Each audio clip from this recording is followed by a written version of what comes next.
Bonjour, je suis Christophe Richard, candidat sur la 4e circonscription de la liste Union populaire républicaine du Maine-et-Loire. Aujourd'hui, je me présente à vous sur la liste Union populaire républicaine pour vous inviter à sortir de l'Union européenne, de l'OTAN et de l'euro. Alors pourquoi ? Eh bien, parce que j'ai une expérience personnelle qui peut vous permettre de comprendre que l'Union européenne n'est pas faite pour les Français. Elle n'est certainement pas faite pour le peuple français.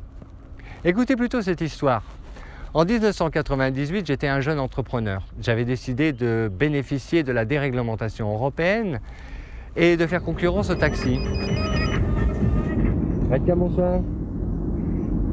Ouais, j'envoie une voiture. Allô ? Oui, bonsoir Christophe, à l'appareil.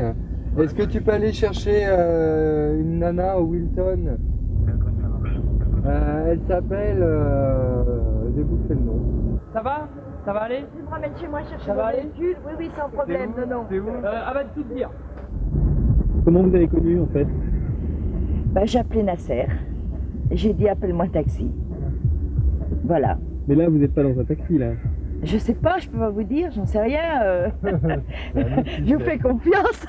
Je suis. Tu marches beaucoup avec les patrons de bar comme ça ? Bah ouais, Votre collègue. tous ceux avec qui on a des rapports courtois font appel à nous. Ah bah, surtout Nasser. En tout cas, ils font jouer la concurrence en termes de service. J'ai acheté une flotte de véhicules, je recrutais des salariés auxquels je versais un salaire et des cotisations sociales. Je leur fournissais ma flotte de véhicules pour laquelle, bien évidemment, je payais les pleins d'essence et les assurances. L'idée, ça m'est venu que je connaissais un certain nombre de systèmes, je dirais, similaires dans des pays étrangers, pour lesquels j'étais moi-même consommateur, et je me suis rendu compte qu'en France, c'était pas une habitude qui était prise, et qu'à côté de ça, on est en train de payer après les victimes des accidents de la route, et qu'il y avait forcément quelque chose à faire. Redcab, c'est une idée allemande. Et les garçons qui nous font payer des courses à 60, 70 francs, 80 francs pour à peine 5 minutes de course, ils ont tort. C'est plus convivial. En plus, il y a une ambiance sympa. Bah oui, non, mais c'est vrai. Oui, c'est un miracle, mais il y a une ambiance sympa dans le taxi, en effet. Donc, je dirais, oui, en effet, je dirais qu'il n'y a rien à voir avec un côté établissement. C'est pas trop dur de travailler comme ça la nuit pendant que les autres font la fête Bah, c'est un choix, et puis c'est pas toujours comme ça tourne. Bah bon courage pour la suite alors. Je te remercie. À bientôt.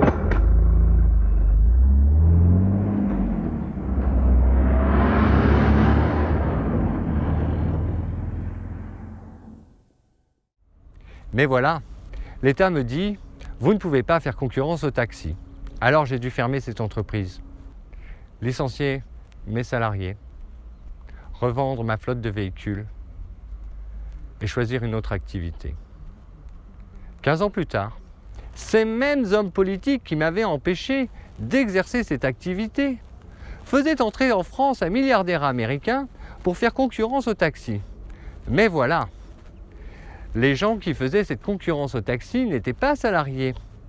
Ils utilisaient leur propre voiture, ils payaient leur propre plein d'essence et assuraient leur véhicule. Alors c'est un sujet à polémique, il y a donc plusieurs chiffres qui circulent, mais je vous ai trouvé l'étude la plus aboutie sur le sujet. Elle date de mars dernier, avant les nouveaux tarifs Uber de décembre donc, et elle est signée par 2 chercheurs de l'école d'économie de Toulouse et de HEC. Ils ont eu accès aux chiffres de Uber et on y apprend qu'un chauffeur Uber gagne 19,90 € brut de l'heure. Ça peut sembler beaucoup, c'est 2 fois le SMIC horaire, mais attention, ce chiffre est trompeur. Dans la suite de l'étude, on nous explique qu'un chauffeur roule en moyenne 45 heures par semaine, ce qui donne 3 600 € bruts par mois, mais il faut retirer à cela 40 à 50% de frais, notamment pour payer l'essence et également pour rembourser la voiture, qui est souvent une location. Ça nous donne 1 800 € bruts par mois, ce qui ramené au taux horaire nous donne 10 € bruts de l'heure. Sur cette somme, le chauffeur doit encore payer ses cotisations salariales. On est donc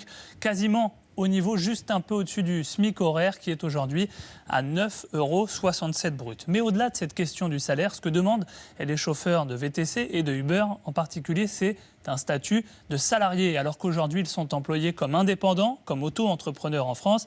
Et ça, Uber le refuse catégoriquement parce que son modèle économique est construit sur le fait que ces chauffeurs soient des indépendants. Alors en France, ce combat, il est notamment porté par l'URSSAF qui poursuit en justice Uber pour lui demander de verser des cotisations salariales. Aux États-Unis, on a vu depuis plusieurs mois les chauffeurs Uber qui multiplient les manifestations pour demander ce statut de salarié.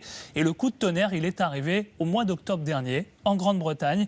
Eh bien, la justice a demandé à Uber justement de considérer désormais tous ces chauffeurs au Royaume-Uni comme étant des salariés avec des congés payés, des congés maladie. Uber a bien sûr immédiatement fait appel de cette décision. La déréglementation européenne n'est pas faite pour les Français. Elle est exclusivement faite pour les multinationales.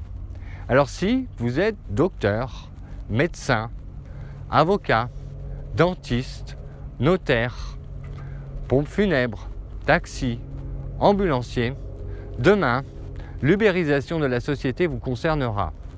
Vous verrez des Français et peut-être même des étrangers venir réaliser la même activité que vous pour un prix défiant toute concurrence et bien évidemment sur lequel vous ne pourrez pas vous aligner. Pour cette raison, je vous invite à réfléchir sur la constitution de l'Union européenne. Pour lutter contre cette ubérisation, il n'y a pas d'autre moyen que de sortir de l'Union européenne, de l'euro et de l'OTAN. Ça fait 60 ans que l'on vous fait croire à une meilleure Europe.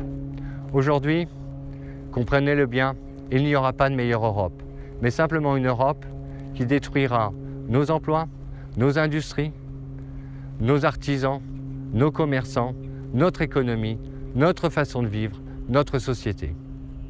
Alors si vous voulez stopper la destruction de la France par l'Union européenne, votez Christophe Richard le 11 juin, votez UPR. Je vous remercie de l'attention que vous portez à mes propos et vous dis à très bientôt dans les urnes. Retrouvez nos analyses, nos propositions, adhérez ou faites un don sur upr.fr. Retrouvez-nous aussi sur Facebook pour partager des idées et participer au direct. Twitter pour suivre les réactions de François Asselineau au jour le jour. YouTube pour ne rater aucune de nos vidéos. Pour nous aider à rétablir la démocratie.